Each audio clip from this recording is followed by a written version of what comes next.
नमस्कार, पूनम की आवाज चैनल में आपका स्वागत है। आज हम आपको सुनाएंगे एक राजा ने अपनी ही बेटी से विवाह क्यों किया।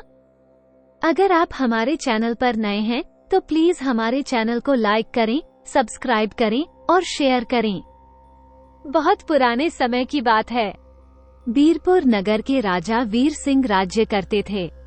राजा वीर सिंह नवयुवक थे और उनकी 3 रानियां थी, लेकिन अभी तक उनके कोई संतान नहीं हुई थी।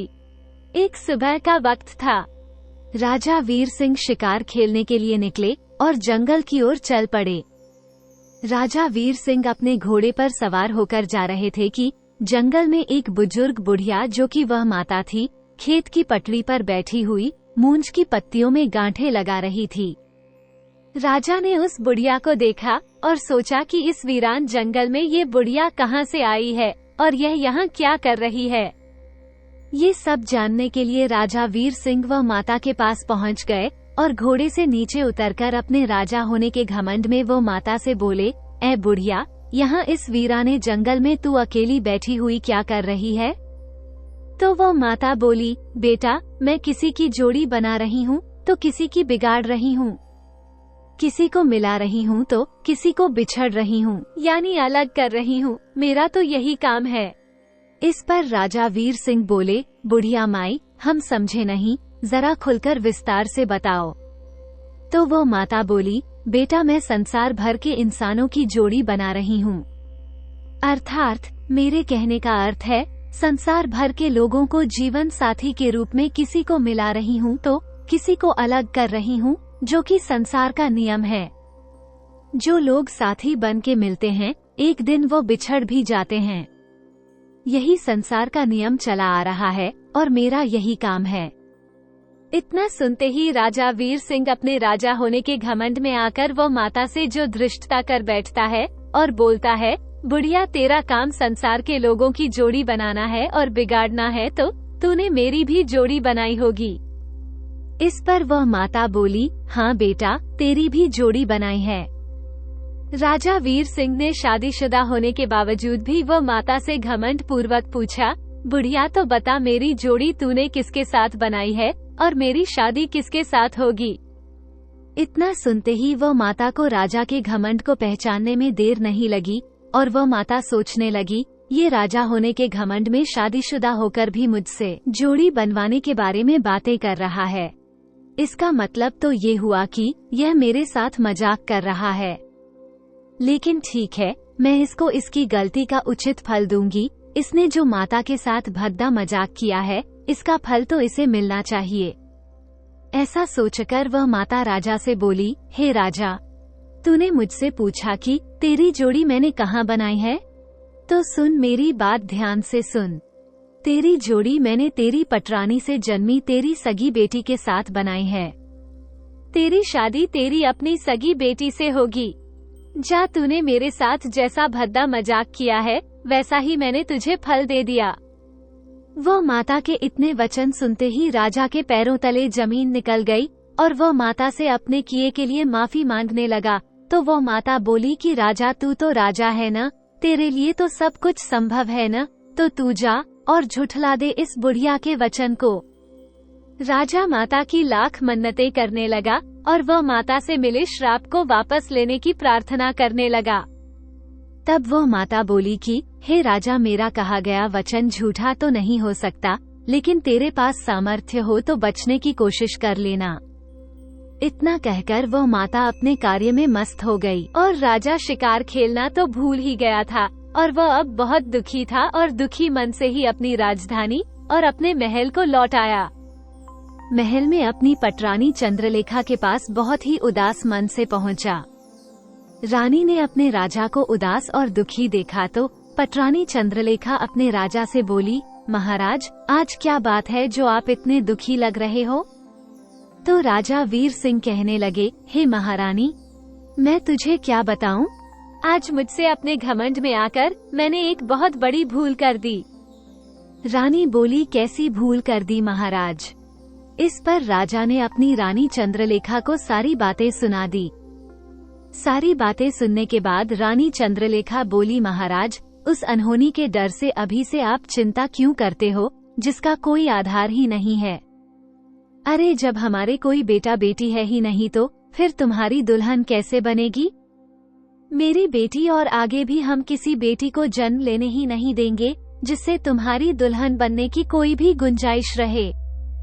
राजा वीर सिंह ने अपनी रानी चंद्रलेखा की इतनी बातें सुनी तो राजा के दिमाग में उसकी बातें बैठ गई और वह सोचकर उसने राहत की सांस ली कि रानी ठीक तो कहती है कि जब अब तक हमारे कोई संतान नहीं है तो फिर मेरी बेटी मेरी दुल्हन कैसे बनेगी। और इस तरह राजा अपने दुख को दूर करने के लिए अपने राजकाज में व्यस्त हो गया।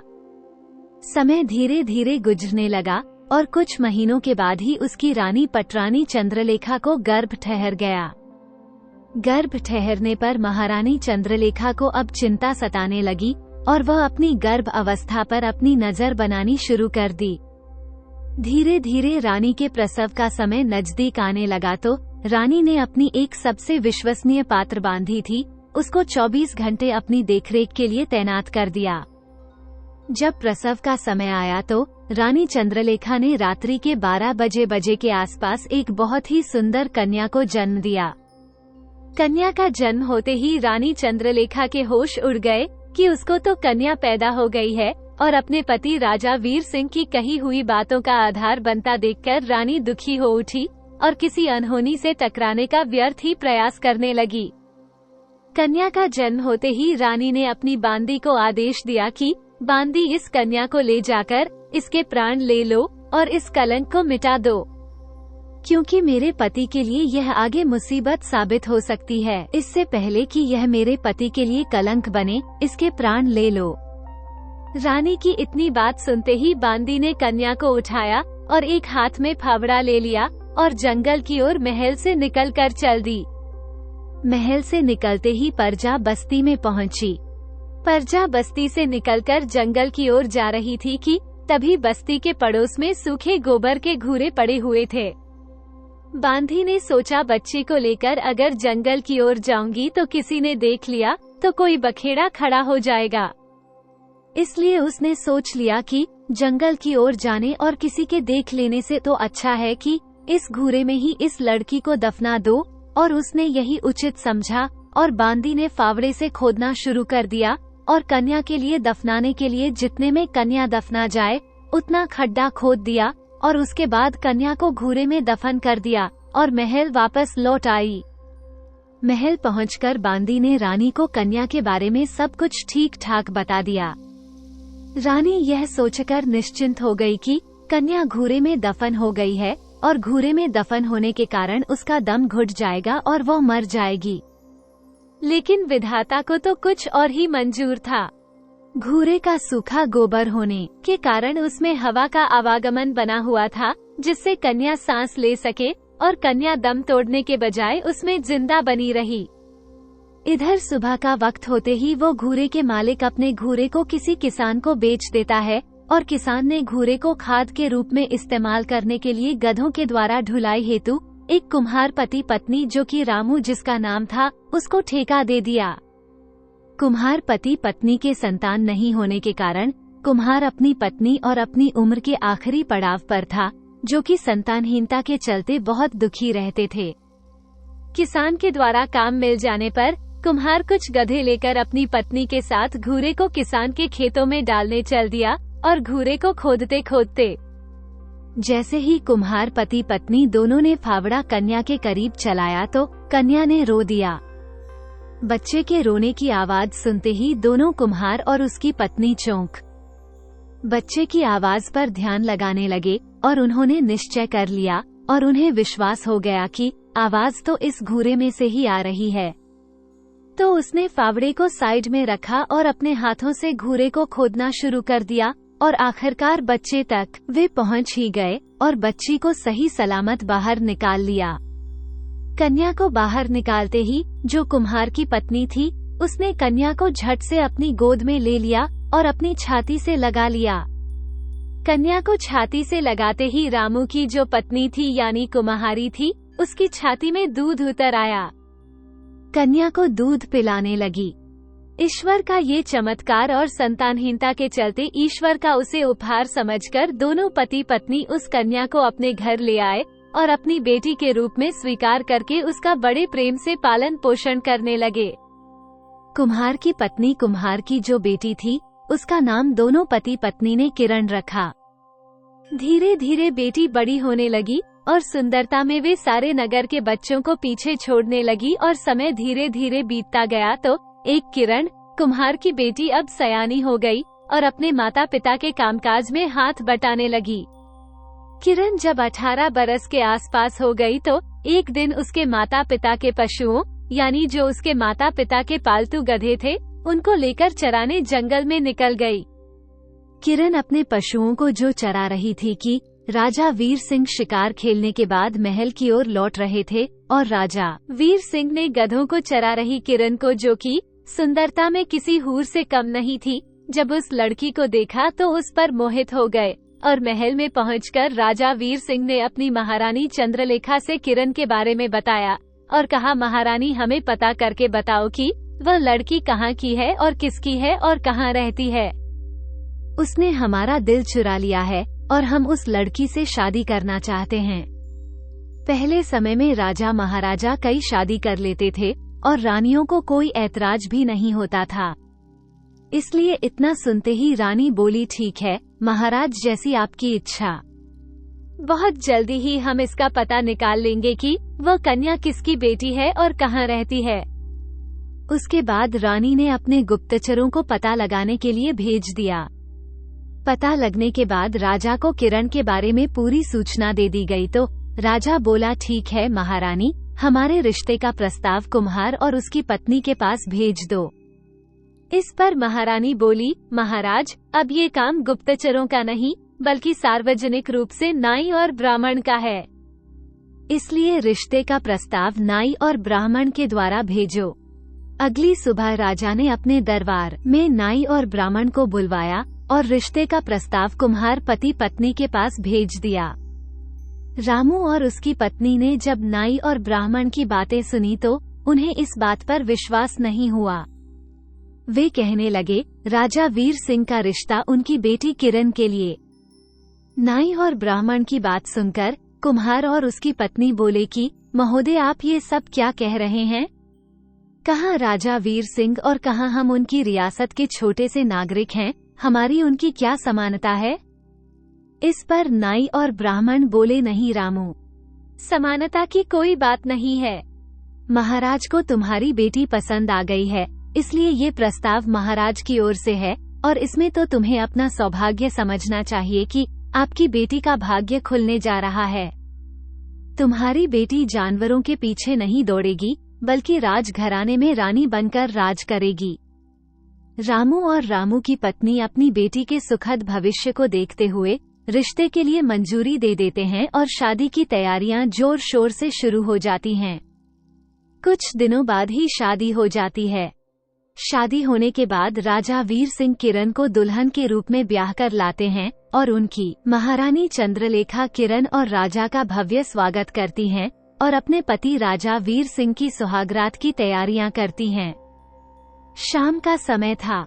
महल के पड़ोस में एक बकरा और बकरी बंधे हुए थे। दोनों आपस में बातें कर रहे थे और जो रानी चंद्रलेखा थी वह उनकी बातें बड़े गौर से सुन रही थी। बकरा बकरी से बोला, बकरी, कैसा अनर्थ होने को जा रहा है? बकरी बोली, कैसा अनर्थ? तो बकरा कहने लगा, बकरी, ऐसा अनर्थ जो पहले कभी नहीं हुआ था। एक बाप अपनी ही सगी बेटी को दुल्हन बनाकर लाया है। इस पर बकरी बोली, यदि आप सच बोल रहे हैं तो इस कहानी को मुझे पूरी सुनाइए। तो बकरे ने राजा की पूरी दास्तान बकरी को सुना दी, जिसे महारानी चंद्रलेखा बड़े ध्यान से सुन रही थी और उसने बकरा बकरी की दास्तान को सुनना जारी रखा। बकरी ने पूरी दास्तान सुनने के बाद भगवान से प्रार्थना की, हे भगवान, ऐसा अनर्थ देखकर सुनकर भी अगर हम जिंदा हैं तो हे भगवान, हम आपसे प्रार्थना करते हैं कि आज के बाद आप हमारी बोलने की और सोचने की शक्ति हमसे वापस ले लो, जिससे हम किसी भी अपराध को न तो सोच पाएंगे और न ही बोल पाएंगे, जिससे हमें जीने में आसानी होगी। और ऐसा सुना है कि उसी क्षण ईश्वर की मेहर से बकरा और बकरी गूंगे हो गए। रानी चंद्रलेखा ने जब यह नजारा देखा तो उसे समझने में अधिक समय नहीं लगा और वह समझ गई यह नई दुल्हन कोई और नहीं बल्कि उसी की बेटी है। तो वह चंद्रलेखा धरती माँ से प्रार्थना करने लगी, ये धरती माँ, मैं इस धरती पर क्यों जिंदा हूँ? इतने बड़े अनर्थ का बोझ मैं कैसे सहन करूंगी? इसलिए मुझे तू अपनी गोद में ले ले। माँ रानी का ऐसा करुण विलाप देखकर धरती माँ ने अपना सीना चीर लिया और रानी धरती माँ की गोद में बैठ गई। महल के बाकी लोगों ने जब यह नजारा देखा तो वे तुरंत दौड़े दौड़े राजा के पास गए और राजा को सूचना दी। सूचना पाते ही राजा रानी के पास दौड़ पड़े और अपनी रानी को धरती में समाते हुए देखा तो रानी से बोले, रानी यह सब क्या है और मुझे छोड़कर तुम कहाँ जा रही हो? तो रानी बोली, महाराज, जो अपराध हमसे हुआ है, जो अनर्थ हमसे हुआ है, उसका तो एक यही प्रायश्चित है। तो राजा बोला, कैसा अपराध, कैसा प्रायश्चित? तो रानी ने सारी दास्तान राजा को बता दी। दास्तान सुनते ही राजा के पैरों तले जमीन निकल गई और वह बोला, महारानी, यह अपराध तुमसे अकेले नहीं हुआ, इसका मैं भी बराबर का भागीदार हूँ। इसलिए हे धरती माँ, अगर धरती माँ की गोद में तो अकेले नहीं बैठ सकती। धरती माँ के साथ गोद में मैं भी तुम्हारे साथ चलूंगा और अपने द्वारा किए हुए इस अनर्थ का प्रायश्चित करूंगा। इतना बोलते ही राजा ने मंत्री से एक पत्र मांगा और फिर जिस पर उसने अपनी पूरी दास्तान को वसीयत के तौर पर लिखा और लिखा कि हमारे बाद हमारे राज्य को अब अपने पालक माता पिता के साथ हमारी बेटी किरण ही संभालेगी। पत्र में इतना लिखकर मंत्री को दे दिया और राजा वीर सिंह और रानी चंद्रलेखा धरती में समा गए। दोस्तों, अगर आपको हमारी कहानी पसंद आई हो तो प्लीज हमारे चैनल को लाइक करें, सब्सक्राइब करें और शेयर करें।